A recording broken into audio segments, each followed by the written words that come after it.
नमस्कार। सरकार का यूजीसी लाने का सबसे महत्वपूर्ण कारण है, सरकार जेन जी को जातिगत आधार पर बांटना चाहती है। विगत कई पिछले सालों से आप देखेंगे तो भारत में जितने भी प्रोटेस्ट हुए हैं, उस पर नौजवानों ने बढ़ चढ़ कर हिस्सा लिया है, बल्कि उसका नेतृत्व भी करा है।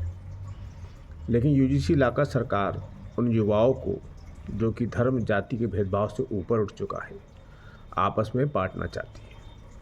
वो चाहती है कि उन पे इस बात का दबाव पड़े कि वो जातिगत आधार पे अपने विचारों को सोच सकें और उनके आधार पर उनको वोटिंग कर सकें।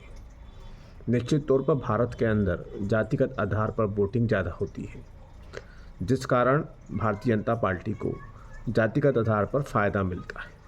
लेकिन जेन जी की आवाज़ आने के बाद में पूरे विश्व के अंदर ये संकेत भारत में जा रहा था कि अब भारत का युवा जातिगत आधार पर वोटों को नहीं करेगा।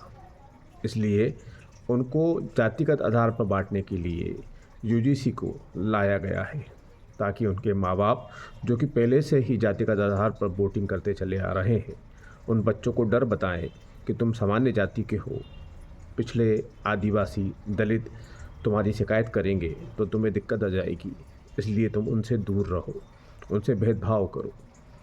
ये कारण यूजीसी लाने का सबसे बड़ा कारण है।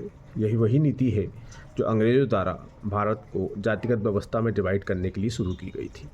भारतीय जनता पार्टी आज फिर उसी डिवाइडेशन रूल के माध्यम से सत्ता में बनी रहना चाहती है।